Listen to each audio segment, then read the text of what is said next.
Hola, buenos días. Me llamo Carlos Salgado y en primer momento me gustaría dar las gracias por invitarme a esta jornada tan interesante. Mi presentación va a ir sobre la atención centrada en lo importante para la persona y antes de empezar me gustaría plantear en una verbalización que me gustaría que consideraseis la posibilidad de transformación, de que haya una transformación, de que haya un cambio. La posibilidad de que otra versión de nosotros mismos pueda crecer, pueda desarrollarse de cualquier forma que nos podamos imaginar.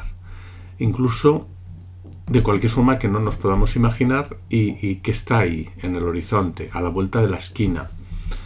Y que solo podemos conocer esa nueva versión, esas nuevas posibilidades de transformación a través del viaje, viajando. Y esta presentación quiero que sea ese inicio del viaje. Bien. Me gustaría empezar con una pregunta, con la pregunta ¿qué nos mantiene sanos y felices a medida que avanzamos en la vida?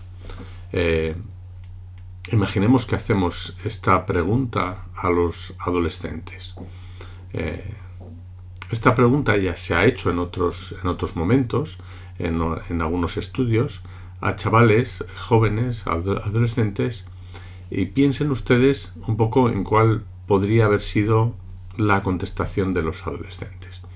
Bueno, pues la contestación fue el 80% hacerse rico y el 50% conseguir fama. Estas fueron las contestaciones de los adolescentes hoy en día y sería estupendo poder ver qué pasa con los adolescentes a medida que pasa el tiempo, si realmente lo que les hace sentir sanos y felices es realmente estas verbalizaciones que a los 15, 16, 18 años podían contestar.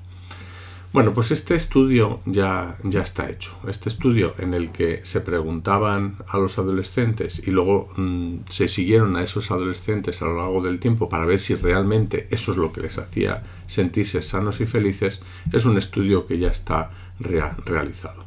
Es el estudio de desarrollo de adultos de Harvard, en el que cogieron a chavales jóvenes y les siguieron a lo largo de 75 años. Realmente es un estudio muy largo, es el estudio más largo que hay, y el estudio de desarrollo de adultos, y que este señor que tenemos ahí, que es Robert Waldinger, es el cuarto director, porque por diferentes motivos es un estudio que se ha mantenido en el tiempo. Bien. Este estudio empieza hace 75 años con 724 personas. Se preguntaba sobre trabajo, sobre vida rutinaria, sobre salud. 60 personas se mantienen actualmente con más de 90 años. Se estudiaron 2.000 hijos y, como he dicho antes, Robert Waldinger es el cuarto director. Es muy difícil que un estudio se mantenga durante tanto tiempo, pero bueno, en este caso, este estudio sí que por diferentes motivos se ha podido mantener.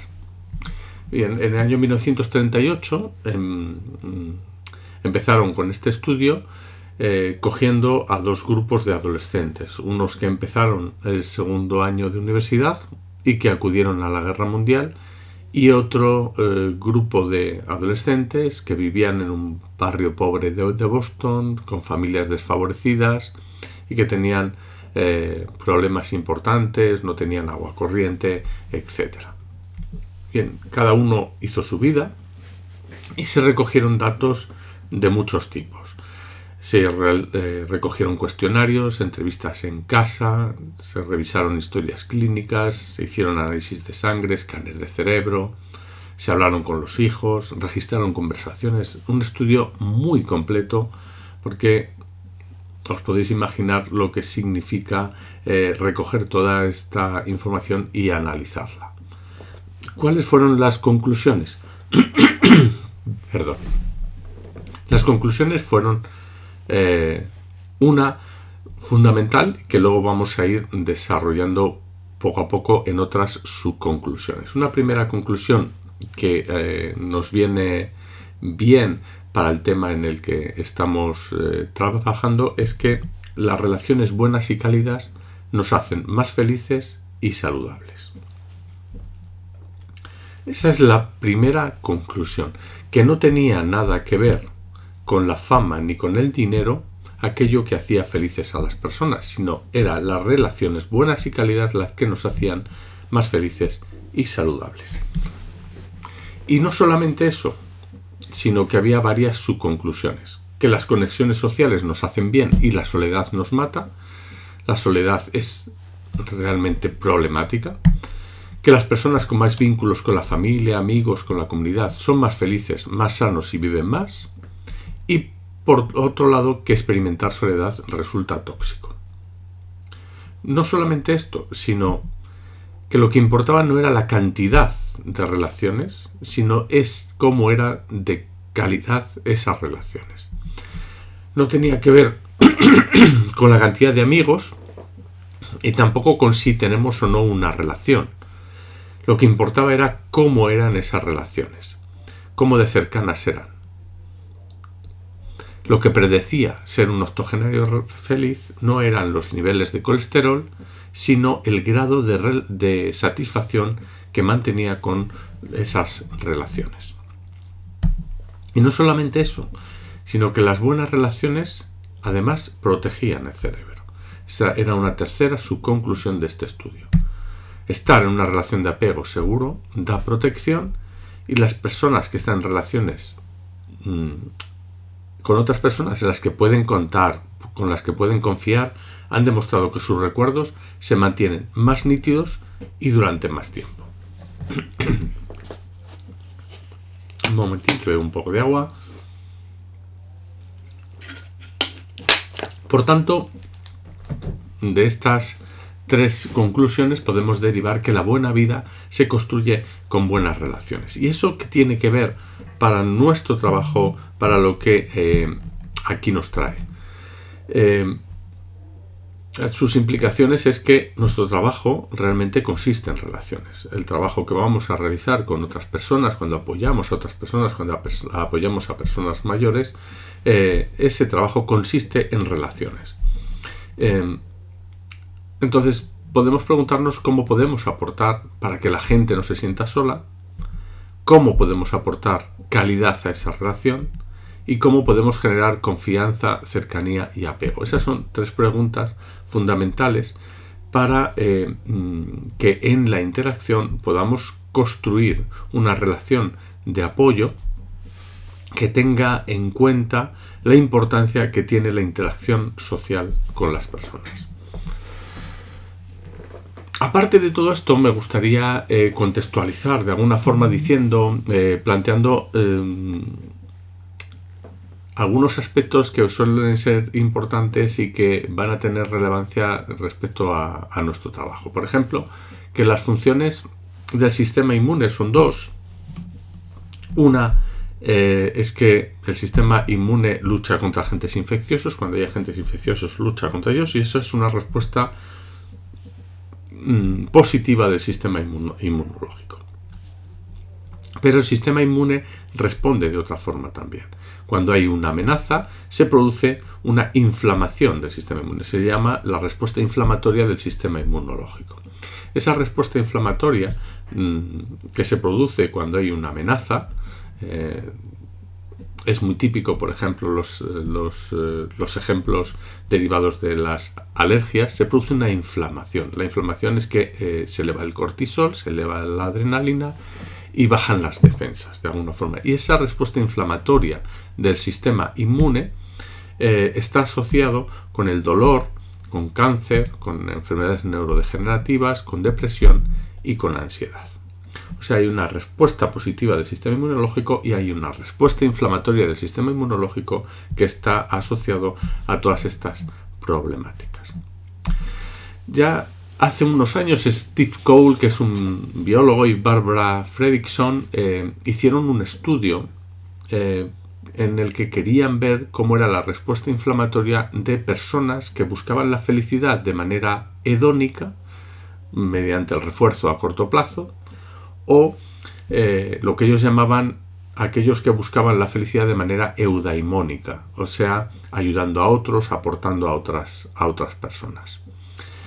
Y lo que encontraron era que aquellas personas que buscaban la felicidad de manera hedónica, es decir, con el refuerzo a corto plazo, aumentaban la respuesta inflamatoria del sistema inmune y disminuían sus defensas, mientras que las personas que ayudaban a otros, buscaban la felicidad de manera eudaimónica, aumentaban sus defensas y disminuía la respuesta inflamatoria del sistema inmune. Por tanto, de este estudio se puede derivar que ayudar a otros, aportar a otros, contribuir a otras personas está relacionado con una mejor salud. Quería contaros también, para acabar de esta contextualización, esta introducción que contextualiza un poco de lo que yo quiero hablar, me gustaría contaros una experiencia personal. Este es mi perro. Mi perro se llama Sweeter y yo vivo en una zona donde por un lado y por el otro hay dos residencias de personas mayores. Y yo lo que suelo hacer es sacar a pasear a mi perro por ahí. Yo tengo que sacarle mucho porque es un perro con mucha energía y entonces hay que sacarle varias veces al día para que consuma esa energía. Entonces paseamos por ahí y al estar en medio de dos residencias de personas mayores, pues nos encontramos muchas veces con personas que van con su silla de ruedas, con su andador, o simplemente están paseando por ahí, por esa zona, que además alrededor hay como zonas verdes. Uno de esos días, tanto mi mujer como yo, cuando íbamos paseando con el perro, nos encontramos con una persona que iba con un andador, un señor, y se acercó nuestro perro y entonces nos paramos a hablar con él, y entonces nos empezó a contar un poquito sobre su vida. Le gustaban los perros, nos hablaba de que se encontraba un poquito solo, que tenía un hijo que vivía lejos y entonces no podía venir todo lo que le gustaría, y nos contó también que trabajaba en una granja, por eso le gustaban mucho los perros, porque él se dedicaba al cuidado de los perros. Cada vez que veía a Sweeter, él le llamaba Blanquito. No se llama Blanquito, pero para él le llamaba Blanquito. Le decía, hombre, Blanquito.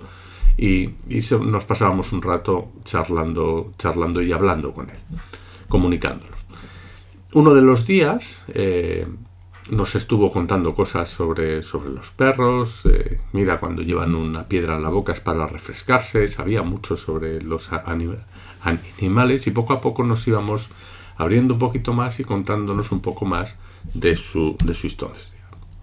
Perdón, que me he pasado. Uno de esos días, Sweeter se fue hacia él. Él estaba sentado en ese andador que tiene en el asiento, pues como una especie de sitio donde pueden guardar cosas. Entonces él se levantó, abrió el asiento y le sacó una galleta. Y le dio una galleta que él había cogido del desayuno de la residencia donde estaba. ¿Para qué quieres más? A partir de ese momento ya tenía perro para toda la vida. Sweeter era verle a lo lejos y se iba corriendo hacia él, se sentaba para pedirle la galleta. No siempre podíamos verle, porque a lo mejor nos encontrábamos en fin de semana, o no habíamos salido, o habíamos ido a otro sitio. Si nos le encontrábamos al día siguiente, era muy curioso porque Sweeter se acercaba a él y entonces se levantaba y le sacaba no una galleta, sino que le sacaba dos. Y le decía, toma, esta es la de ayer y esta es la de hoy. Le iba guardando las galletas de un día para otro. ¿Qué es lo que quiero decir con esto? Quiero decir que el reto de hacer conectar a las personas con aquello que da sentido a la vida es muy relevante y es algo muy grande, pero hacerlo va de lo pequeño. Las cosas pequeñas cuentan, y hacerlo de una manera natural también. Esto es algo que vamos a a tener que tener en cuenta a lo largo de la presentación cuando hablemos de apoyar el proyecto de vida de las personas y aquello que da sentido a su vida. Bien, ¿de dónde surge esta necesidad de realizar una atención basada en lo importante para la persona? ¿De dónde surge esta necesidad de que todo lo que hagamos para apoyar a la persona esté conectado con aquello que realmente es importante para ella? Bueno, pues en principio me gustaría hacer una contextualización para poder hablar sobre todos estos temas, sobre esa necesidad. Bien, y me gustaría contaros un poco quiénes soy y entonces a partir de ahí contaros mi experiencia profesional y de dónde surgen esas necesidades de hablar del proyecto de vida. Bueno, yo he trabajado en los primeros años después de acabar mis estudios, soy psicólogo. Después de acabar mis estudios trabajé durante 7-8 años aproximadamente en los servicios sociales. Trabajé en el ámbito de los servicios sociales, de la exclusión social, trabajaba en temas de orientación laboral, con personas que tenían muy bajos recursos y que accedían a ayudas económicas y al acceso a programas de orientación para insertarse en el mercado laboral. Cuando acabé ese trabajo, me incorporé al ámbito de la clínica. Y en el ámbito de la clínica trabajé en 2 centros hospitalarios, en el Centro Hospitalario San Luis de Palencia y en el Hospital Benito Meni de Valladolid. Allí estuve trabajando durante 8 años y estos son 2 centros psiquiátricos. Tradicionalmente son centros psiquiátricos. ¿Qué significa eso? Significa que allí viven personas con un alto nivel de cronificación. Allí vivían personas que llevaban 15-20 años viviendo allí, desconectados de la vida completamente, que aunque ahora son centros que se dedican a otros ámbitos también, tradicionalmente han sido centros psiquiátricos. Allí estuve durante 7-8 años. El modelo que se trabaja en estos centros hospitalarios es un modelo muy biomédico, un modelo muy biologicista.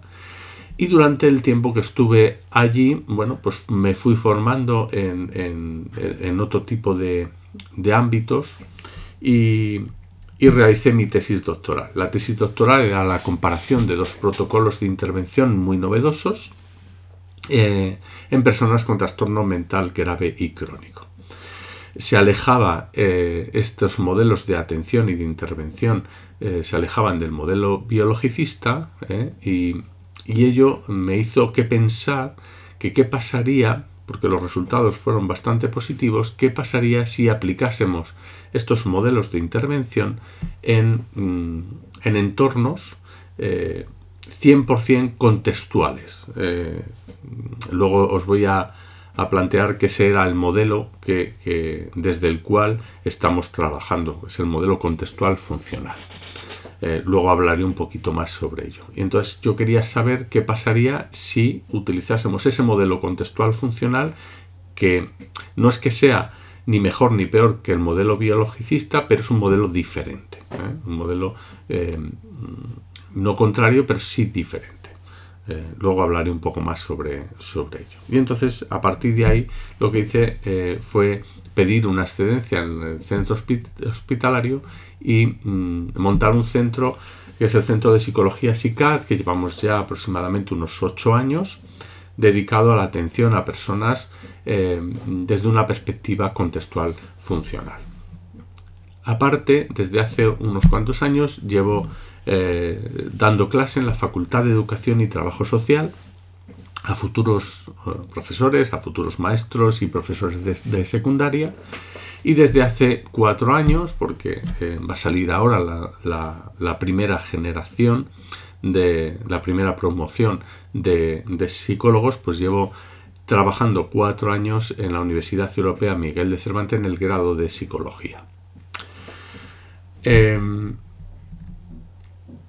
Lo que quiero dar a entender con esta presentación personal es que yo he sido una persona que he tocado el ámbito de los servicios sociales, he tocado el ámbito educativo y he tocado el ámbito de la clínica.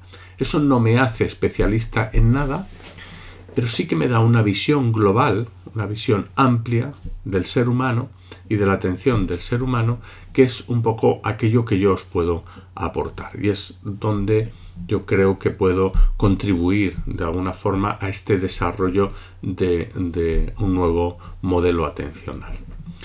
En los últimos años, los últimos 3 años aproximadamente, estoy inmerso o llevo inmerso en un proyecto que me ha ilusionado tremendamente, que es conjuntamente con la Junta de Castilla y León, en la generación de unas guías para la activación del proyecto de vida en diferentes ámbitos, de personas que acuden a los servicios sociales en diferentes ámbitos.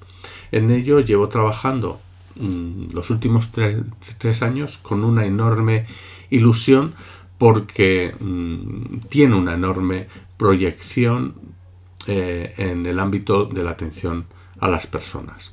Los ámbitos en los que hemos estado trabajando, porque la activación del proyecto de vida es una prestación esencial del catálogo de servicios sociales, y los ámbitos en los que hemos ido trabajando estas guías es en el ámbito de la enfermedad mental, en el ámbito de la atención temprana, las familias que acuden a los servicios de atención temprana, las personas en riesgo o en situación de inclusión social, las personas con discapacidad que viven en entornos residenciales y también personas mayores que viven en entornos residenciales.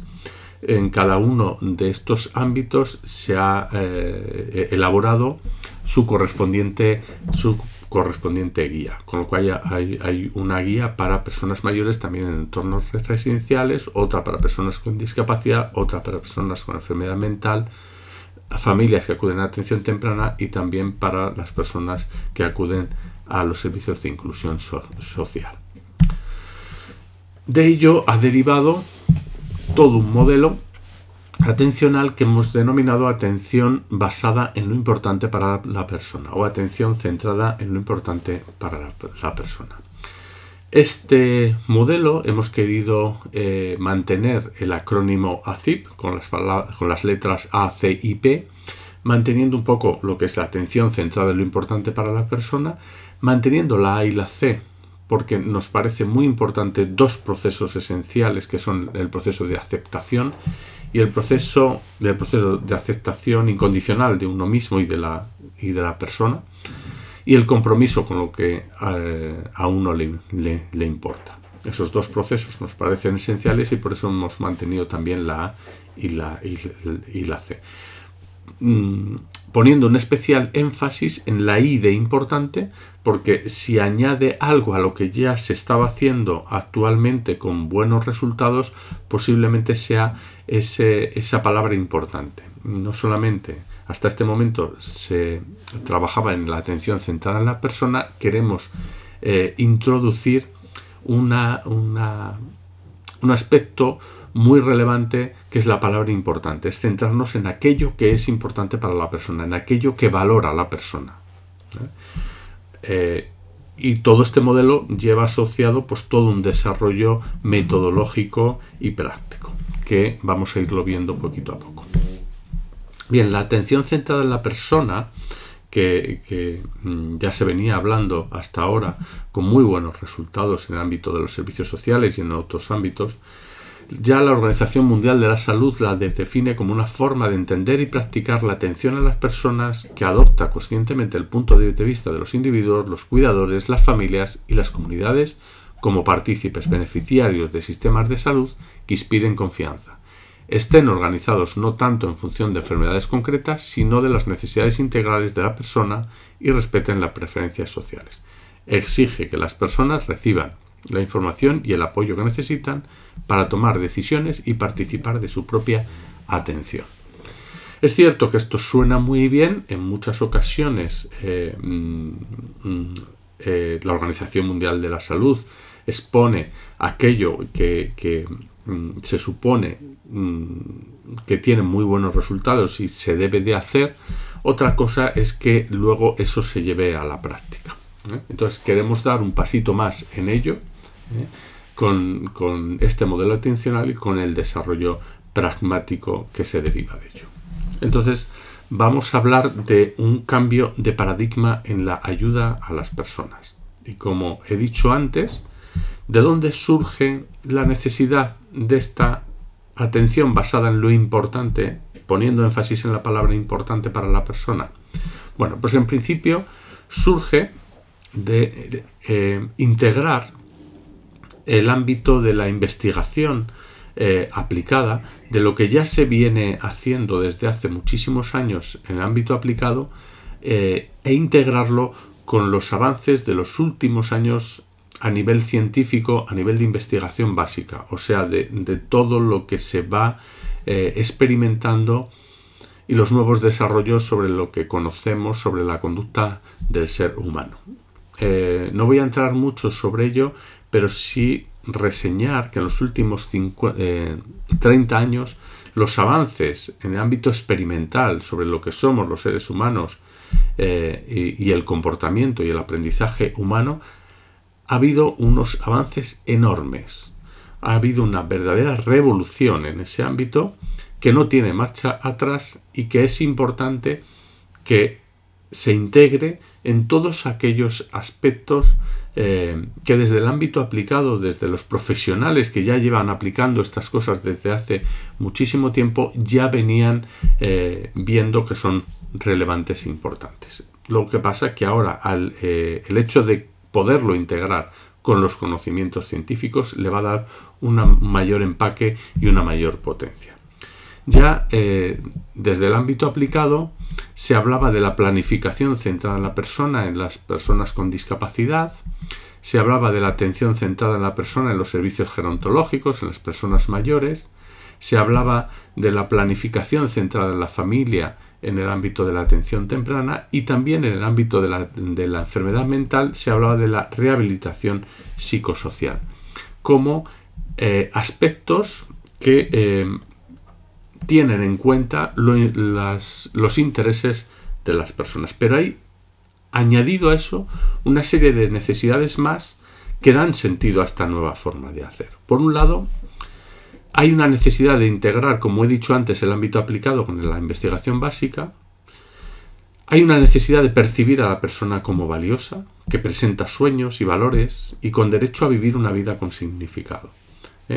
La persona ya tiene valor por el mero hecho de nacer y presenta valores, cosas que le importan y tiene derecho a vivir una vida con significado.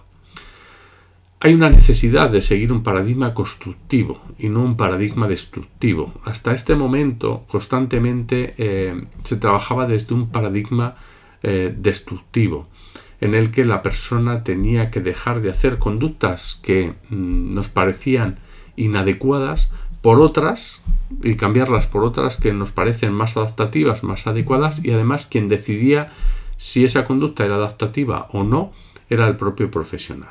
No. Hay una necesidad de partir de la aceptación incondicional de la persona tal cual es en este momento, porque ya tiene valor por ser quien es, y a partir de ahí construir vida, y vida significativa para la persona. Hay una necesidad también de desarrollar apoyos que estén centrados en los intereses y en lo que le importa a la persona. ¿Qué significa esto? Significa que hay muchos profesionales o muchos ámbitos que están intentando apoyar desde diferentes lugares, desde diferentes entidades, desde diferentes prestaciones, están intentando apoyar a las personas.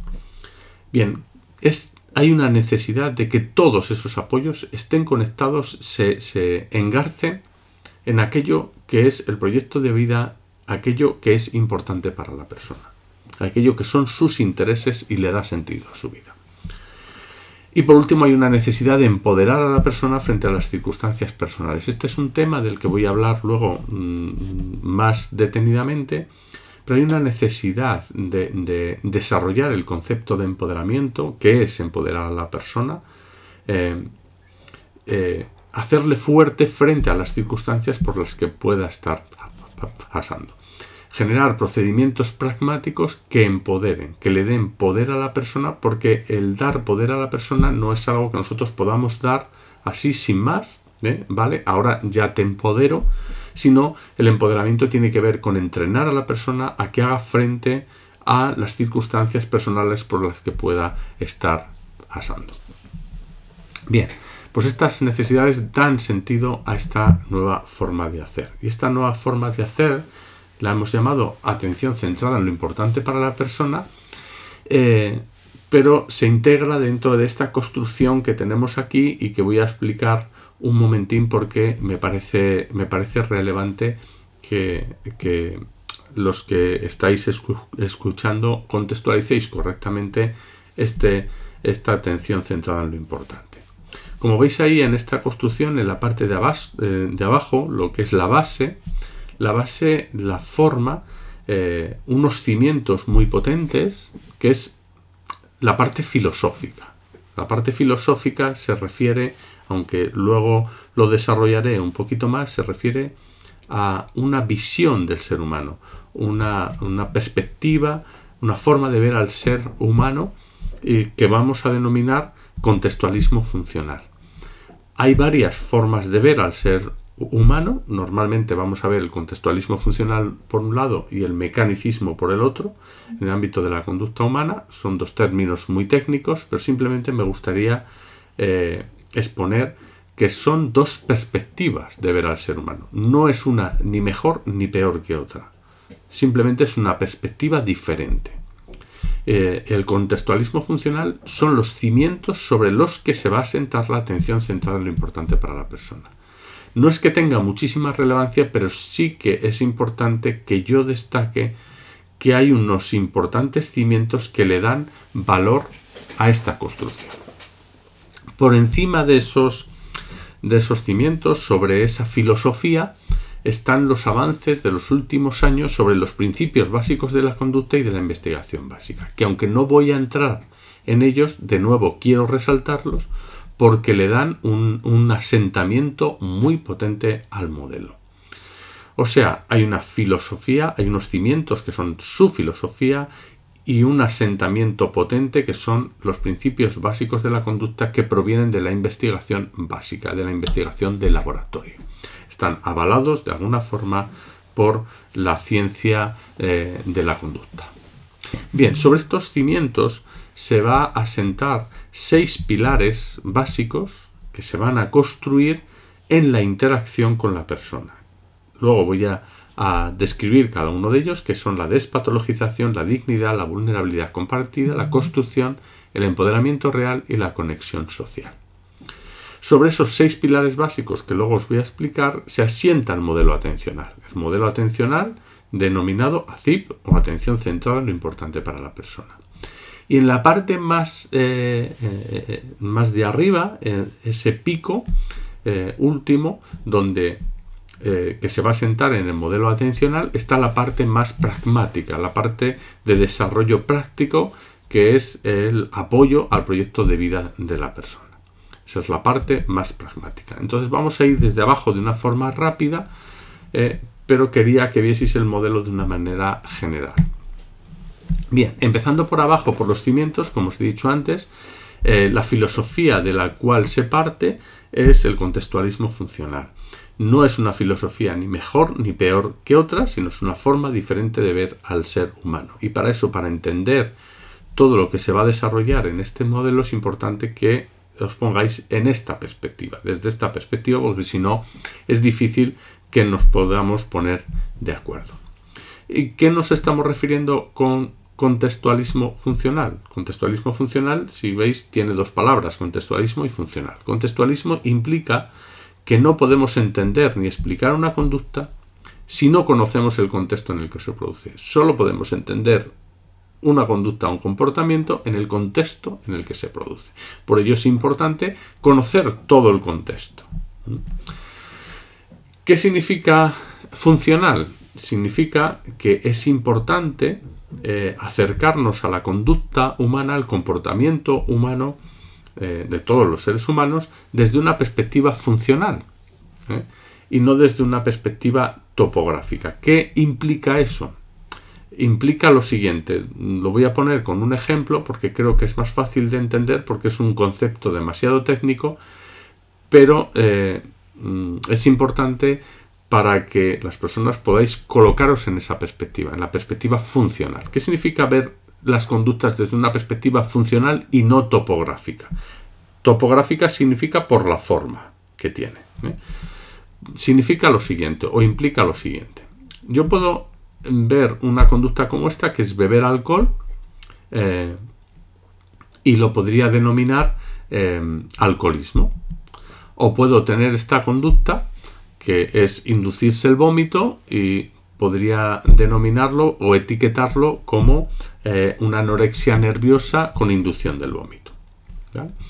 Desde un punto de vista topográfico, desde un punto de vista de la forma, tendríamos dos conductas diferentes y dos etiquetas diferentes, dos trastornos o dos problemáticas diferentes. Desde un punto de vista funcional, esas dos conductas son lo mismo, o sea, tienen la misma función.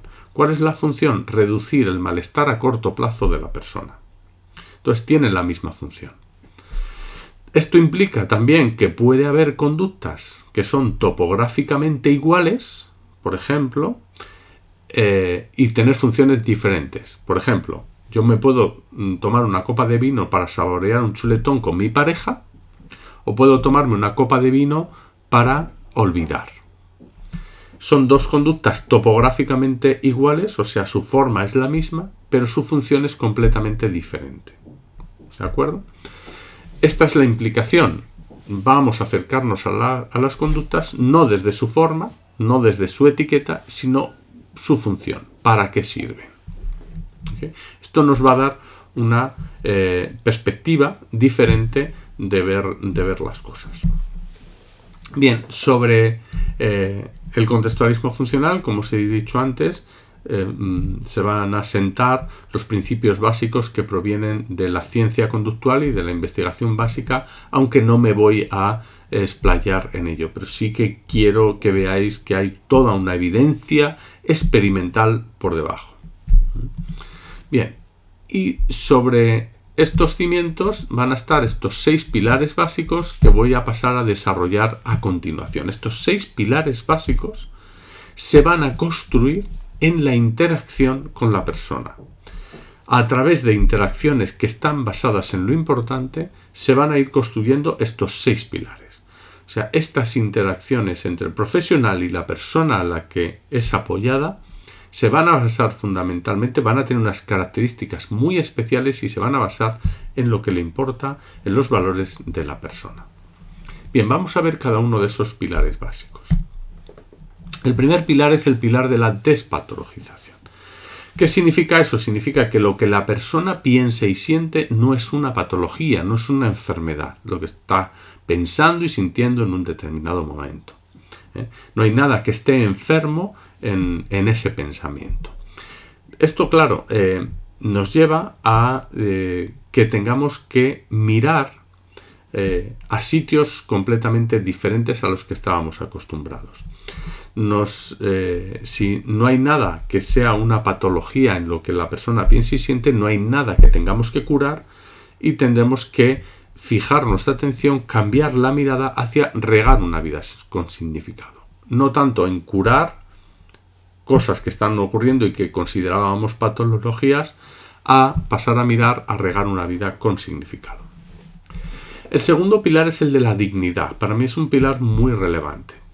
La persona no tiene que hacer nada especial para sentirse ni más valorado ni más digno. Ya tiene dignidad, ya tiene valor por el mero hecho de nacer. Esto cobra una enorme relevancia, por ejemplo, en el ámbito de la atención temprana. La persona no tiene que hacer determinadas conductas, no tiene que llegar a un determinado punto para tener valor. Todas las personas tienen valor, tienen dignidad tal cual son, por el mero hecho de nacer. Lo dice la Constitución española y prácticamente todas las constituciones de los países europeos. No es verdad que la persona tenga que hacer cosas, tenga que llegar a algún sitio para tener valor. Ya lo tiene. Y eso parte de la aceptación incondicional de la persona. Ya tiene valor. Y a partir de ahí, sí, iremos creciendo, iremos creciendo en vida significativa. Esto significa que tengamos que hacer un viraje, un cambio en nuestra mirada otra vez. Ese cambio es de luchar para que la persona llegue a un determinado nivel, a un determinado estándar, a la aceptación incondicional de la persona. Ya tiene valor tal cual es. Os he traído una lectura que vi el otro día y que ejemplifica un poquito este pilar de la dignidad. Este es un tuareg que le hicieron una entrevista en La Vanguardia y decía cosas muy interesantes y he querido resaltar alguna. Os cuento un poco, os he sacado algún párrafo de esta entrevista. Le preguntan, por ejemplo, ¿qué recuerdos de su niñez en el desierto conserva con mayor nitidez? Dice, me despierto con el sol. Ahí están las cabras de mi padre. Ellas nos dan leche y carne. Nosotros las llevamos a donde hay hierba y agua. Así hizo mi bisabuelo y mi abuelo y mi padre. Y yo. No había otra cosa en el mundo más que eso. Y yo era feliz así. Sí, no parece muy estimulante. Pues lo era, y mucho. A los 7 años ya te dejan alejarte del campamento, para lo que te enseñan las cosas importantes, a olisquear el aire, escuchar, a gozar la vista, orientarte por el sol y las estrellas, y a dejarte llevar por el camello. Si te pierdes, te llevará a donde hay agua. Saber eso es valioso, sin duda. Allí todo es simple y profundo, hay muy pocas cosas, y cada una tiene un enorme valor. Entonces este mundo y aquel son muy diferentes, ¿no? Dice, allí cada pequeña cosa proporciona felicidad, cada roce es valioso. Sentimos una enorme alegría por el simple hecho de tocarnos, de estar juntos. Y algo maravilloso con lo que acaba. Nadie sueña con llegar a ser porque cada uno ya es. Esta es la esencia de la dignidad.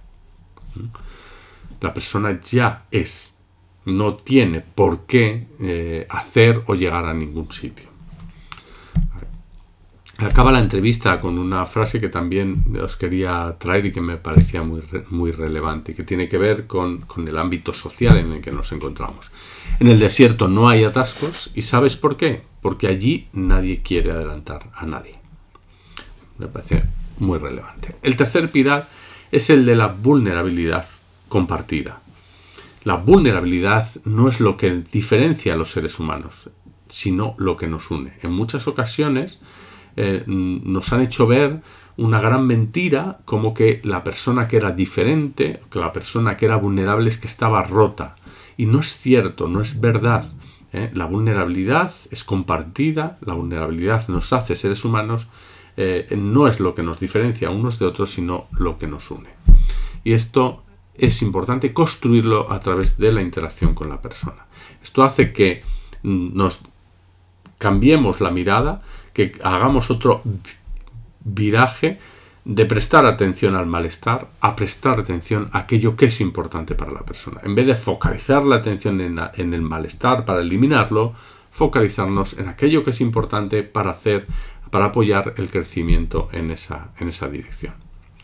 Esto nos lleva al siguiente pilar, que es el de la construcción, constructivo.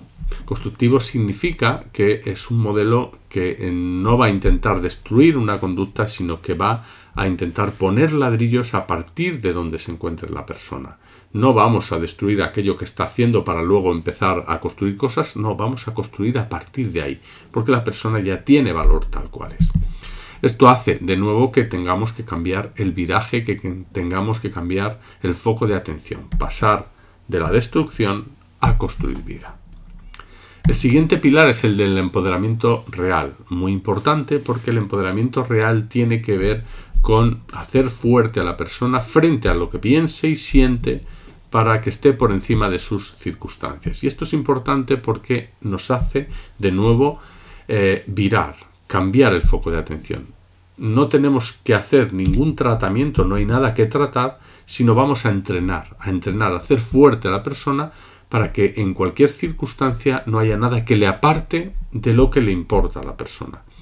Que tenga claro aquello que es relevante para ella y que hacerla fuerte ante las inclemencias que le pueden apartar de lo que le importa para que vuelva a la dirección que quiere construir. Esto implica el empoderamiento real, que vamos a tener que entrenar a la persona a diferenciar aquellas cosas que están bajo su control de aquellas cosas que no están bajo su control. Eso tiene que ver con los avances de los últimos años sobre la ciencia de la conducta, que nos implica, nos ha señalado que tenemos mucho menos control sobre lo que pensamos y sentimos de lo que nos han contado. A veces intentamos controlar nuestros pensamientos, nuestras emociones como punto de partida para empezar a vivir una vida con significado. No, en este caso la ciencia ya nos ha indicado que tenemos mucho menos control sobre ello, entonces vamos a entrenar a la persona para que se centre en aquellas cosas que puede hacer en el aquí y ahora para marcar una diferencia en cuanto a vida significativa, a que la persona pueda relacionarse con sus pensamientos y sentimientos de tal forma que no le aparten de sus metas vitales, que no se conviertan sus pensamientos y sus sentimientos más difíciles en barreras frente a sus metas vitales o a desarrollar una vida con significado. Esto hace que, como hemos dicho antes, pasemos del tratamiento al entrenamiento. Realmente el apoyo va a tener que ver con entrenar también a la persona, con ir al gimnasio a entrenar para que pueda moverse hacia el tipo de vida que quiere vivir, construir el tipo de vida que quiere vivir como vida significativa. Bien, como hemos visto antes, por tanto, todos estos cambios en la focalización van a ser muy importantes en la atención psicosocial en las personas. Pasar de atender al malestar a centrarnos en lo importante, de la lucha a la aceptación, vamos a pasar de la curación a regar una vida con significado, de hablar de tratamiento a hablar de entrenamiento y hablar de destrucción a construir vida. Y nos faltaría, y eso dentro de la despatologización, de lo que piensa y siente la persona, y del entrenamiento en empoderamiento real. Y nos queda la última parte, el último pilar, que es la conexión social. Estos pilares, como he dicho antes, se construyen en la interacción con la persona, en conexión con la persona. Como hemos visto al principio con el estudio de Robert Waldinger, la soledad es tóxica y las relaciones buenas y cálidas nos hacen felices y saludables, con lo cual el pilar de la conexión social va a ser muy, muy relevante y se va a construir a través de la propia interacción, que tiene unas características muy determinadas a la hora de relacionarnos con las otras personas. Por tanto, resumiendo, una de las actividades principales que vamos a tener en cuenta en el proceso de apoyo al proyecto de vida va a ser la construcción de todos estos pilares, hacer emerger lo que le importa a la persona, y todo eso a partir de interacciones que estén basadas en lo importante para la persona. Bien, ¿y qué características tienen que tener esas relaciones? ¿Cómo tienen que ser esas interacciones para que la persona no se sienta sola, para que sea una interacción de calidad, genuina y que generemos confianza? Bien, pues para que la persona no se sienta sola, es importante que esas interacciones muestren vulnerabilidad. No olvidemos que la vulnerabilidad es lo que nos une, no lo que nos diferencia. Entonces, que la vulnerabilidad esté presente y que esté permitida es algo que nos hace sentirnos miembros de la comunidad. Tiene que ser una relación horizontal, no donde el profesional es un experto que le dice lo que tiene que hacer a la persona, y donde en esa interacción de manera explícita le haga sentir a la persona que vale, puede sentir vulnerabilidad, pero no está rota. Para que sea una relación de calidad tiene que ser natural, genuina, en entornos naturales, como he dicho antes, en esas conversaciones que se producen en entornos más naturales. Realizar escucha activa, centrada en el otro, hacerle sentir que nos importa. La escucha activa no solamente es asentar con la cabeza, sino realmente estar conectados con el otro y hacerle sentir que nos importa y mostrar gratitud por enseñarnos cómo es, por dejarnos conocer la esencia de esa persona. Y para generar confianza, validar lo que la otra persona piensa y siente y tomar perspectiva de lo que nosotros podemos estar pensando que sería bueno o malo, y centrarnos realmente en lo que es importante para la persona por encima de lo que nosotros pensásemos que debería ser importante para ella, sino centrarnos en realmente qué es lo que le importa y cómo podemos apoyar para construir vida. Muy bien. Sobre estos pilares que os he comentado antes, que se construyen a través de estas interacciones que tienen estas cualidades, estaría el modelo atencional, atención centrada en lo importante para la persona. Definido ya, lo podemos definir como un modelo constructivo que dignifica a la persona, que tiene en cuenta aquello que es fuente de importancia para todos los seres humanos, aquello que nos hace seres humanos y que compartimos con el resto, pero también va a tener en cuenta aquello que le hace único a la persona, su identidad, su esencia, sus valores, sus intereses. Y a la vez que va entrenándole para que tome las riendas de sus acciones para dar pasos en la dirección valorada y vivir una vida con significado. O sea, él entrena para que tome las riendas de sus acciones, de sus conductas. Realmente ese es el concepto de empoderamiento real de la persona. Muy bien, y sobre, acabando esta construcción sobre este modelo atencional, estaría toda la parte metodológica, que es lo que vamos a denominar apoyo al proyecto de vida de la persona.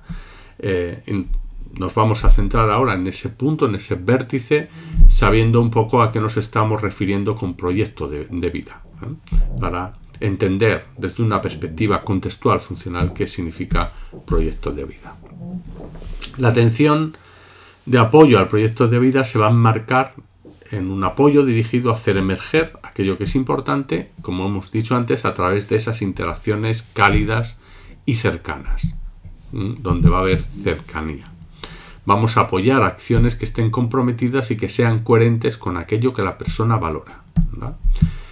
Es importante aquí tener en cuenta que hay una serie de fuentes de importancia, de cosas que son importantes para casi todo el mundo. Son aspectos que van a proporcionar importancia y significación a la mayoría de las personas. Por el mero hecho de ser seres humanos, hay unos aspectos que ahora vamos a desarrollar que son importantes para casi todo el mundo. Y esto nos va a servir un poquito de foco, de horizonte, donde mirar a los profesionales si queremos discernir de alguna forma qué es importante para esas personas, qué es lo que valoran. Bien, ¿cuáles son esas fuentes de importancia? Bueno, vamos a ver unas cuantas que provienen de la investigación de varios autores y que hemos recopilado los que hemos considerado los más relevantes. El sentimiento de pertenencia, sentirse miembros, partícipe de la comunidad, contactar con otras personas, es importante para casi todo el mundo, ¿no? Sentirse que pertenece al grupo, que pertenece a la comunidad, va a ser muy relevante para casi todo el mundo. También el sentimiento de trascendencia, que significa encontrar significado en aquello que nosotros hacemos, pero encontrarlo significado incluso más allá de nuestra propia vida, que es lo que se denomina dejar una huella. Los seres humanos somos capaces de diferir los reforzadores de nuestra conducta durante mucho tiempo. No como los animales. Los animales, si hacen una conducta hoy, en un determinado momento tenemos que darle el refuerzo rápidamente en ese momento, porque lo que se va a reforzar es la conducta inmediatamente anterior al refuerzo. El ser humano no. El ser humano es capaz de hacer conductas hoy y cuyo reforzador puede encontrarse incluso más allá de su propia vida. Incluso una persona puede hacer cosas hoy porque quiere dejar una huella en personas que son significativas. Es ese sentimiento de trascendencia y que es muy relevante para casi todos los seres humanos. Y además todos dejamos una huella, queramos o no, siempre vamos a dejar una huella. Depende de lo que hagamos, marcará una diferencia en el tipo de huella que vamos a dejar. El sentimiento de contribución es otra fuente de importancia para casi todo el mundo. sentir que uno contribuye, que aporta. Se refiere al sentido de dar hacia el otro y de aportar al otro. Contribuir, de alguna forma, es importante para casi todo el mundo. Me acuerdo de cuando fuimos a hacer el pilotaje a un centro de personas mayores, cómo había personas que le gustaba muchísimo ayudar a otras personas a comer o a poner la mesa, aportar, contribuir, sentirse útil, es importante para casi todo el mundo. El crecimiento personal también, el ir creciendo, desarrollándose, incorporar retos a la persona, aunque sean pequeñísimos retos, pasitos de bebé, también es importante para casi todo el mundo. Y puede ser un gran reto, como que una persona quiere aprender a tocar un instrumento, pero puede ser otras cosas mucho menos llamativas y que nosotros denominamos pasitos de bebé. Bien, el sentir. El estar en contacto con algo más grande, sentir emociones intensas, contactar con el arte, con la música, con la naturaleza, etc. También es importante para todo el mundo. Hay muchas personas que el estar en contacto con la naturaleza, con entornos amplios, le hace sentirse miembro del mundo y tiene sensaciones intensas de sentir. Eso es importante para todo el mundo. Sentimiento de coherencia. Se refiere a cuando nos movemos a través de la vida de forma que somos coherentes con aquello que nos importa, con aquello que es relevante para nosotros.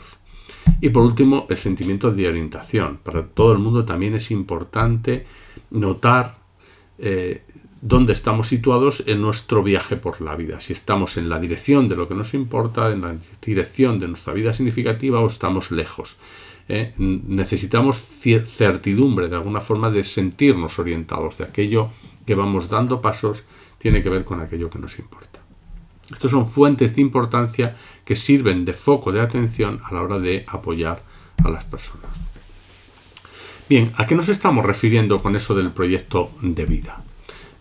Bueno, este señor, que es un psicólogo, un filósofo de la ciencia, se llama Steve Hayes, planteaba que uno de los aspectos más importantes en el ser humano es escoger libremente su propia dirección, y que una sensación de sentido en la vida autodirigido va a proporcionar un sentimiento inagotable de motivación a los seres humanos. Y ese es un poco el trabajo pragmático que se va a realizar desde el apoyo al proyecto de vida. Es hacer conectar a las personas con esa fuente inagotable de motivación que se deriva de que la persona encuentre significado en aquello que hace. Bien, vamos a ver este cuadro que nos va a ejemplificar un poco a qué, o nos va a llevar un poco a qué nos estamos refiriendo con proyecto de vida. No sé si se ve el cursor, pero aquí arriba vamos a poder ver que hay dos ejes. Uno, este eje vertical, que va a diferenciar aquellas cosas que nosotros experimentamos de manera interna, nuestros pensamientos, nuestros sentimientos, las emociones, etc. Y en la parte de abajo se refiere a las acciones, a las conductas externas, aquello que nosotros hacemos externamente. Y en el eje horizontal estaría, por un lado, el moverse lejos del tipo de persona que quiere ser, lejos del tipo de huella que quiero dejar, del tipo de cualidades que yo quiero potenciar como persona, etc.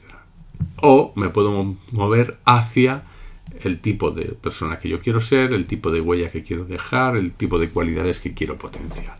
Estos dos ejes van a diferenciar 4 cuadrantes. Este primer vamos a ir uno por uno viendo a qué se refiere esto. Imaginemos este primer cuadrante de arriba a la izquierda, en el que la persona puede tener recuerdos traumáticos, miedo, desesperación, sentir preocupación, ansiedad, baja autoestima. Y aquí está lo que la persona hace cuando siente este tipo de cosas. Por ejemplo, si siente ansiedad, a lo mejor lo que hace es evitar actividades, o si siente preocupación, a lo mejor le da vueltas, o si tiene una baja autoestima, se aísla. Bien, eso al principio le puede eludir la ansiedad o la preocupación en ese momento le puede servir un poquito para escapar de ese miedo, pero eso le hace sentir una mayor desesperación, una mayor preocupación. O sea, se mete como en una espiral en el que parece que les sirve esas conductas para escapar o para evitar esos pensamientos, esos sentimientos desagradables, pero le va moviendo lejos del tipo de persona que quiere ser. O sea que estos pensamientos o sentimientos funcionan como obstáculos internos ante los cuales la persona realiza cosas que al principio le pueden servir, pero que le meten en una espiral que le mueven lejos de lo que le importa. Pero la persona está realizando acciones que decimos que son coherentes con sus obstáculos internos. Me explico. Si una persona tiene ansiedad y fuma, si nosotros le preguntamos por qué fuma, y dice, joder, porque estoy nervioso. Claro, y eso es muy coherente. ¿Por qué? Porque al fumar le baja un poco el ansia de fumar, parece que le sirve de algo, pero luego la ansiedad y la ansiedad por fumar vuelve a venir otra vez, tiene que volver a fumar, etcétera, etcétera, y eso le aleja. Por ejemplo, si para esa persona la salud es importante, le está alejando de cosas que son relevantes para ella. ¿Vale? En el lado en el lado derecho, estaría aquí, en la parte de arriba, estarían aquellas áreas, aquellos ámbitos que son importantes para casi todo el mundo. Los valores, aquello que valora la persona, aquello que es importante. Por ejemplo, la pareja, los hijos, su papel como padre o como madre, como hijo, etcétera. El autocuidado, ayudar a otros, la salud, contribuir a la comunidad, con el trabajo, etc. Aquí está aquellas cosas que son importantes y aquí está aquellas cosas que hace coherentemente con aquello que le importa. O sea, aquello que hace en el sentido de aquello que le importa. Por ejemplo, si son importantes sus hijos, jugar con ellos, confiar en sus amigos, por ejemplo, compartir sentimientos con la pareja, hacer ejercicio si es importante la salud, etcétera, etcétera. Estas son conductas que son coherentes con lo que le importa. De tal forma que, como vemos aquí, la persona, por ejemplo, que tenía ansiedad y fumaba, está siendo coherente con la ansiedad, pero si a esa misma persona le importaba la salud, está siendo incoherente con la salud. No está siendo coherente con lo que le importa. Pero quiero resaltar la idea de que las acciones que realiza la persona tienen una cierta coherencia porque además buscamos esa coherencia los seres humanos, pero es una coherencia que le aleja de lo que le importa. Entonces, el objetivo del apoyo al proyecto de vida es trabajar en este lado de la matriz. Claro que la persona tendrá preocupaciones, desesperación, ansiedad, impulsos, etcétera, pero vamos a trabajar en este lado, en el lado donde vamos a ver qué es importante y a motivar acciones que sean coherentes con lo que le importa. De tal forma que podemos hablar de que hay dos tipos de coherencia. Una que es la coherencia con lo que la persona piensa y siente, y otra, una coherencia con lo que le importa.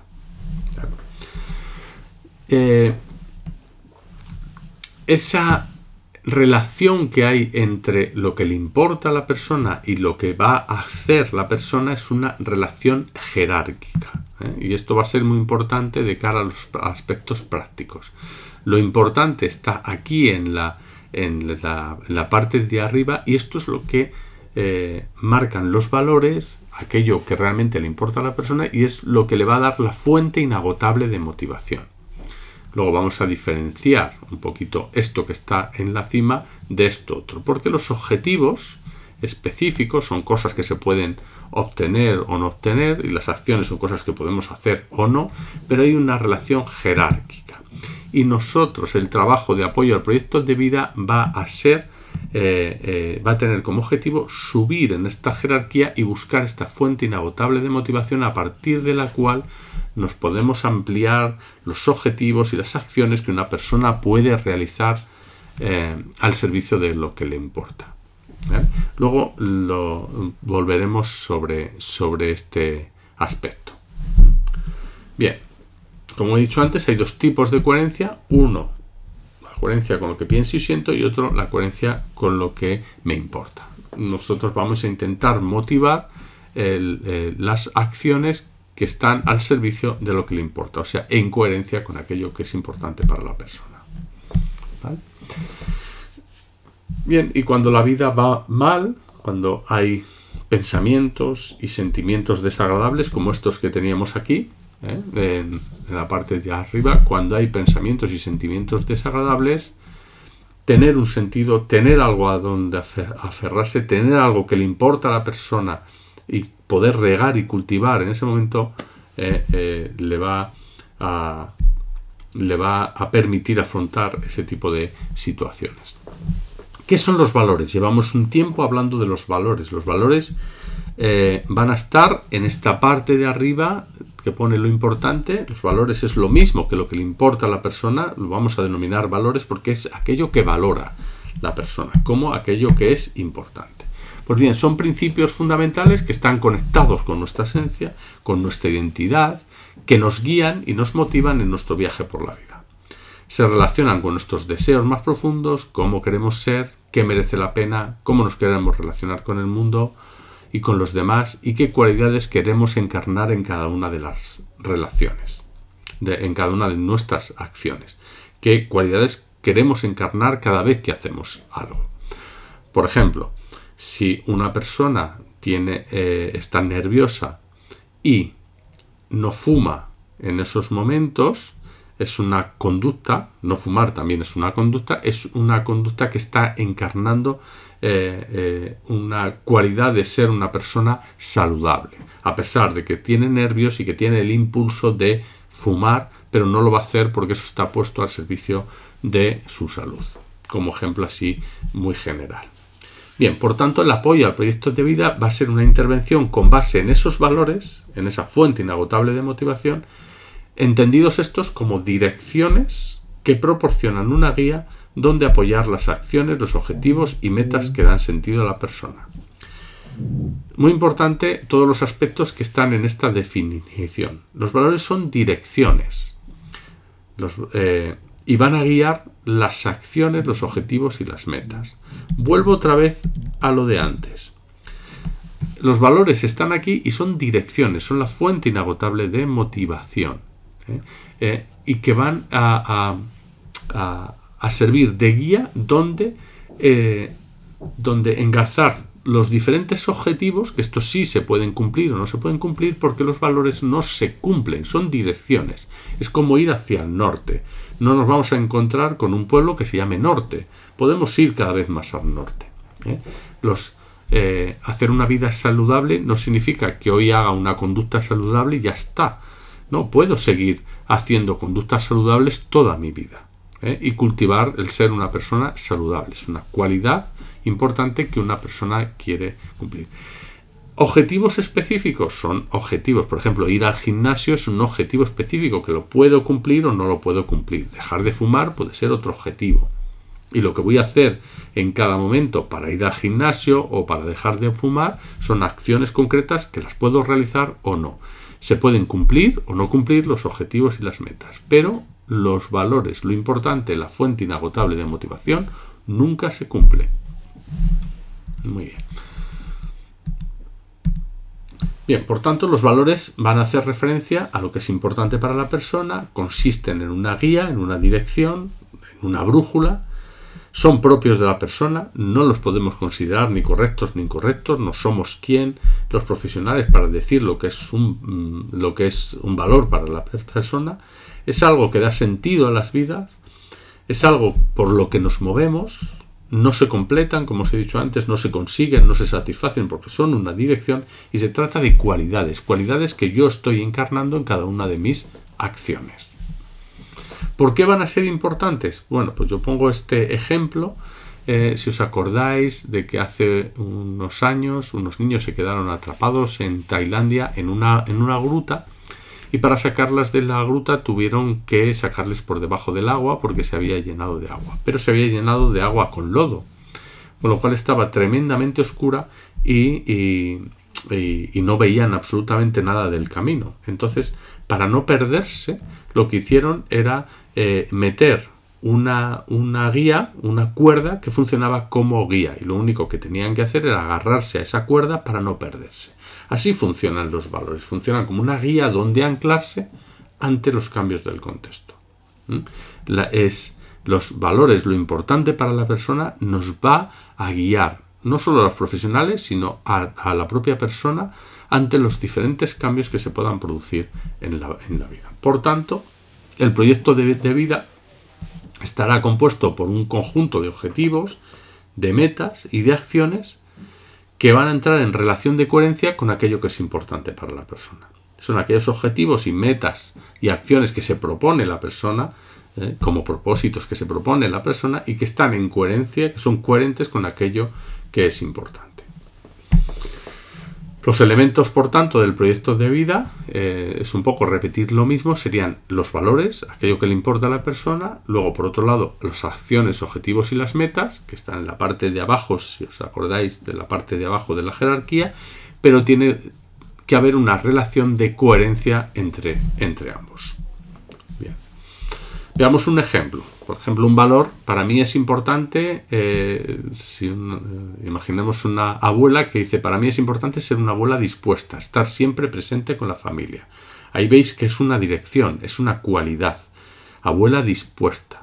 No significa que un día está dispuesta y luego ya lo ha cumplido y ya está. No, siempre puede estar presente, estar dispuesta. ¿Y qué se plantea como un objetivo? Pues voy a ayudar más a mis hijos. ¿Y qué acciones se plantea para ayudar más a sus hijos al servicio de ser una abuela dispuesta? Preparará cada domingo la comida para compartir con mis hijos y haré comida de más para que se la lleven. Esas serán acciones que voy a realizar para ayudar a mis hijos y además estar dispuesta y presente, porque esa es la huella que quiero dejar en el resto de las personas importantes. El valor realmente es la fuente inagotable a partir del cual también puede haber otros objetivos para estar presente y estar dispuesta de otra forma. Muy bien. Ahí tenéis que lo podéis encontrar en las guías de la Junta de Castilla y León, en la página de la Junta de Castilla y León, de las guías de los diferentes ámbitos, podéis ver los diferentes áreas que son importantes para casi todo el mundo y que está sacado de un libro de McKay, Forsyth y Eifer, al cual le hemos añadido algunos elementos. Ellos plantean que hay dos tipos de valores, los valores de autocrecimiento y por otro lado los valores de servicio a los otros. Son diferentes áreas.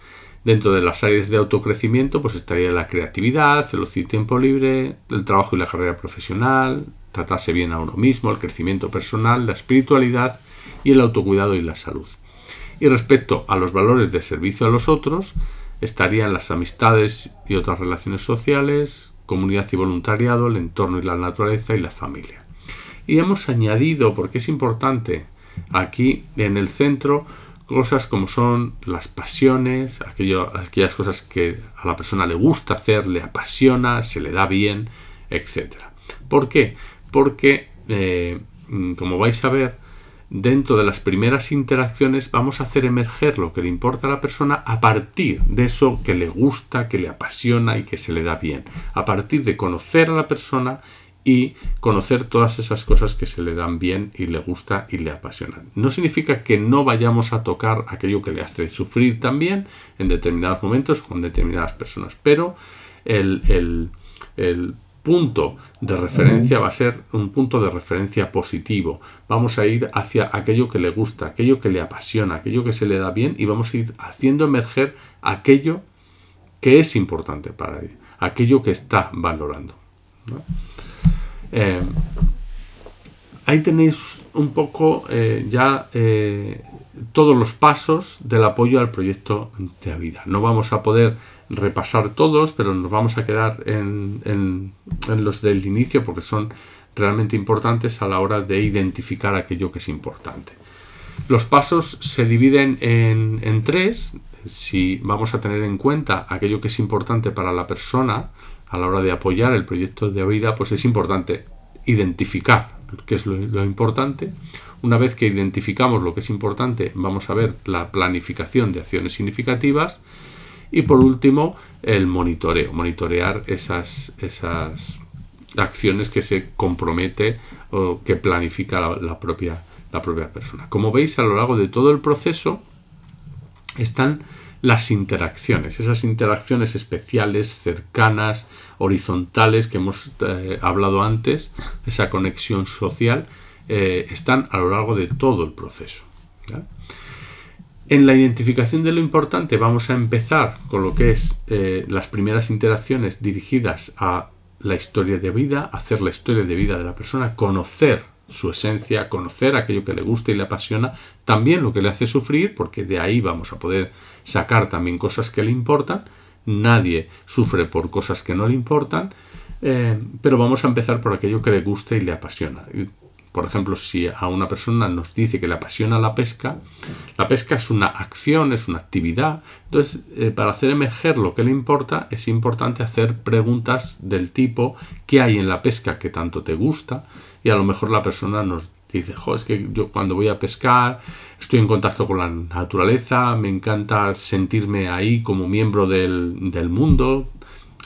Yo qué sé, cosas que dentro de las cosas que le apasionan no es solo la actividad en sí, sino que hay cosas ahí que son importantes, como es el contacto con la naturaleza. De tal forma que si una persona no puede ir a pescar, sí que podemos seguir teniendo en cuenta esa fuente inagotable de motivación que va a ser el contacto con la naturaleza, de tal forma que podemos ponerle o regalarle una planta para su habitación, o que se haga cargo de un jardincito, o que simplemente tenga cuadros de entornos naturales, porque a la persona le gusta estar en contacto con la naturaleza, o simplemente que dé paseos por lugares que sean naturales. O sea, a partir de la historia de vida nos va a permitir conocer la esencia de la persona y sacar esas fuentes inagotables, de tal forma que, bueno, hay actividades que las puede seguir haciendo, pero también hay otras actividades que no puede seguir haciendo, pero podemos sacar la fuente inagotable y ver otras acciones, otras actividades de menor amplitud. Bien, a la hora de identificar lo importante, bueno, esto lo voy a pasar rápido. Una de las primeras conclusiones es que hablar de lo importante no es algo sencillo, no es algo fácil. No podemos ir a la persona y preguntarle qué cosas son importantes para ti o qué cosas le dan sentido a tu vida. ¿Por qué? Porque son preguntas difíciles de contestar para todos los seres humanos. Imaginemos a las personas con las que estamos trabajando. Entonces, hablar de lo importante no es fácil. Y lo vamos a hacer en primer momento, como he dicho antes, a partir de las primeras interacciones que nos permitan conocer a la esencia de la persona, conocer su historia de vida. La persona, cuando la vemos en el momento actual, tiene una historia desde el nacimiento, y es importante conocer, contextualizar qué cosas le gustan y le apasionan hoy, y qué cosas le hacen sufrir, pero contextualizadas en su historia. Es importante conocer detenidamente a la persona. La persona, cuando la conocemos, solo vemos la punta del iceberg, pero hay toda una esencia por debajo que es importante conocerlo a través de esas interacciones cercanas que nos permitan conocer la historia de vida.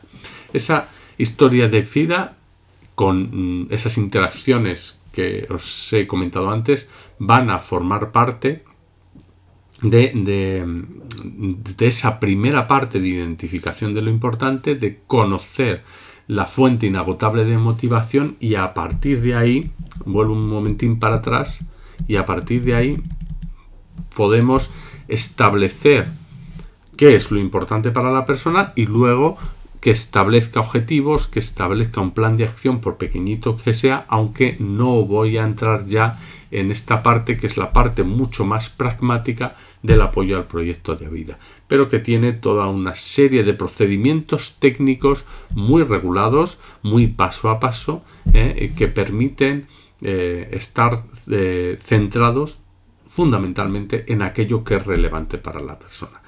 Pero sí que quería de estos pasos sobresalir la importancia de esas primeras interacciones que deben de ser naturales, cercanas, validando lo que piensa y siente con honestidad, donde la vulnerabilidad esté presente y que conozcamos a la persona, conozcamos lo que le gusta, lo que le apasiona, lo que le hace sufrir, toquemos la fuente inagotable de motivación, porque a partir de ahí nos va a dar unas posibilidades enormes, con una serie de procedimientos prácticos que están desarrollados y que podéis encontrar en las diferentes guías que están en la página de la Gerencia de los Servicios Sociales. Vais a ver toda una serie de procedimientos prácticos para poder apoyar el proyecto de vida de la persona. Pero quizás esta parte inicial es la más relevante, la más importante, porque tiene que ver con esas relaciones que no solamente nos permitan contactar, conocer la esencia, sino hacer emerger lo que le importa. Y que luego ya a partir de ahí el resto de objetivos, de acciones, de apoyos que se le dé a la persona estén siempre conectados con lo que le importa.